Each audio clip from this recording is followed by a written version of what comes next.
Pemerintah Indonesia telah mengeluarkan peraturan untuk vaksinasi mandiri atau vaksinasi gotong royong. Vaksin Moderna ini adalah salah satu vaksin yang akan digunakan untuk vaksinasi mandiri. Di video ini aku akan kupas tuntas tentang vaksin Moderna menurut hasil uji klinis yang diterbitkan di New England Journal of Medicine.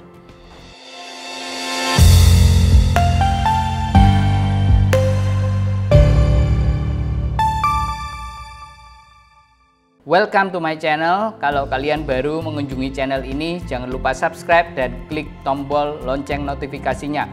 Aku akan terus bagikan info-info kesehatan yang akurat, up to date, dan bisa dipercaya. Vaksin Moderna adalah salah satu pilihan dari vaksinasi mandiri. Pilihan lain adalah vaksin Sinopharm, Sputnik, dan Johnson & Johnson. Vaksin Sinopharm berasal dari Cina, vaksin Sputnik berasal dari Rusia, dan vaksin Johnson & Johnson berasal dari Amerika Serikat. Vaksin yang dipakai untuk vaksinasi mandiri ini berbeda dengan vaksin yang digunakan untuk program vaksinasi pemerintah yang gratis. Yang digunakan oleh pemerintah adalah Sinovac dari Cina, AstraZeneca dari Inggris, Pfizer-BioNTech dari Jerman dan Amerika, dan vaksin Novavax dari Amerika. Kalau kalian ingin tahu tentang vaksin Pfizer dan Sinovac, kalian bisa nonton videoku yang sebelumnya.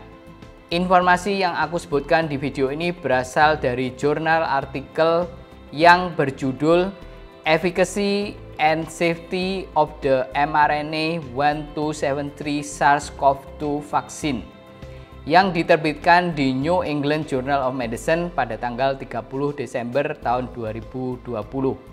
Jadi seperti judulnya, vaksin ini adalah vaksin mRNA, sama seperti Pfizer-BioNTech. Penelitian ini dilakukan dengan metode randomized control trial, sama seperti vaksin-vaksin yang lain, melibatkan 30.351 participants yang berumur antara 18 sampai 95 tahun. Yang paling muda 18, yang paling tua 95 tahun. Separuh menerima vaksin dan separuh menerima placebo, obat kosong, secara acak. Baik partisipan dan peneliti tidak tahu apa yang didapatkan oleh partisipan, baik itu vaksin atau placebo, tidak ada yang tahu.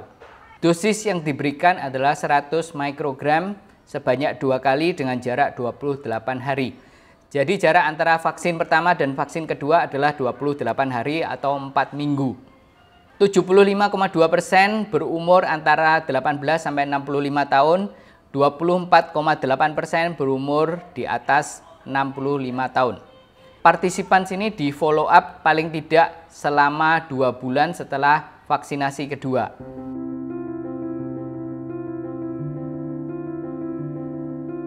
...185 orang di placebo group terkena COVID-19 infection.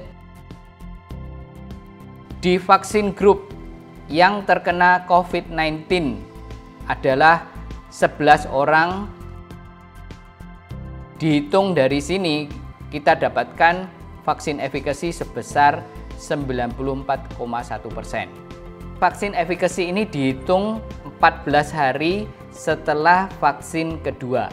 Dilihat dari segi vaksin efikasi, Moderna punya efikasi yang sangat tinggi, hampir sama seperti Pfizer-BioNTech.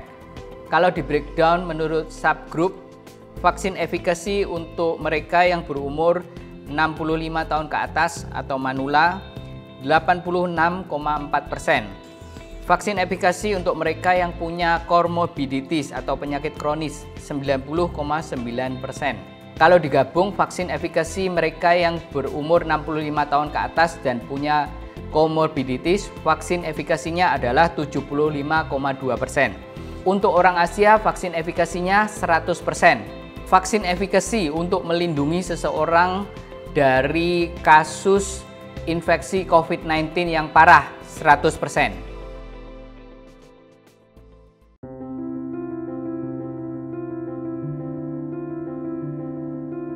Efek samping yang paling sering adalah rasa nyeri di tempat injeksi, sebanyak 92%.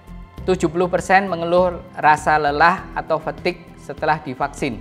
64,7% pusing, 61,5% merasa nyeri di otot bukan hanya di tempat injeksi, 46,4% merasakan nyeri di persendian, dan 45,5% meriang.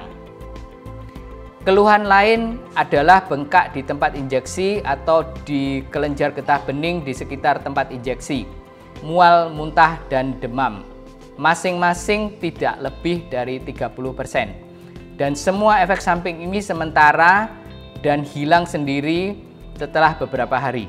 Ada satu kasus yang meninggal karena infeksi COVID-19, tetapi tidak dijelaskan di artikel ini apakah orang yang meninggal ini termasuk di dalam placebo atau vaksin grup, dan tidak disebutkan dengan jelas kapan meninggalnya, setelah vaksin pertama atau setelah vaksin kedua. Jadi kesimpulannya, vaksin Moderna ini punya vaksin efikasi yang sangat tinggi dan efek sampingnya tidak serius dan sementara, akan hilang sendiri. Semoga informasi ini berguna bagi kalian semuanya. Jangan lupa subscribe, klik like, dan share video ini ke teman-teman yang lain. I hope to see you again in my next video. And for now, bye-bye.